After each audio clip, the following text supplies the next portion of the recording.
In this guide, I'm going to show you how you can emote here in Rivals on Roblox. Before we do get into this guide, make sure to like the video and subscribe to the channel with all notifications on. It really does help the channel and it lets us know that you want more content like this. We'd greatly appreciate it. And if at any point throughout this guide you had any questions, just ask them down in the comment section below and we could help you out further. I'm going to be doing my best to reply to every single comment down there. Emoting is how you celebrate wins or react after eliminations. To emote in game, you just have to hit the period key or press B to open up the emote wheel and then choose any emote that you want.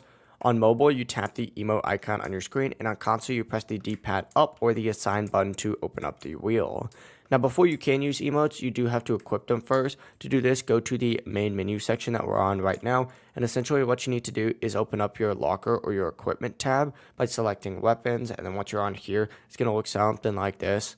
Select this first little thing over here that has like a little music icon and whatever this is supposed to be, and select it, and you're going to see all these emotes on here. You can scroll through here. There is a ton of emotes. Go ahead and equip one just like so, but that really is the entire process. If you guys had any questions, just ask them down in the comment section below and we could help you out further. I'm going to be doing my best to reply to every single comment down there. Before you do leave this guide, make sure to like the video and subscribe to the channel with all notifications on. It really does help us out and lets us know that you want more content like this. We'd greatly appreciate it. Have a great rest of your day though. Peace.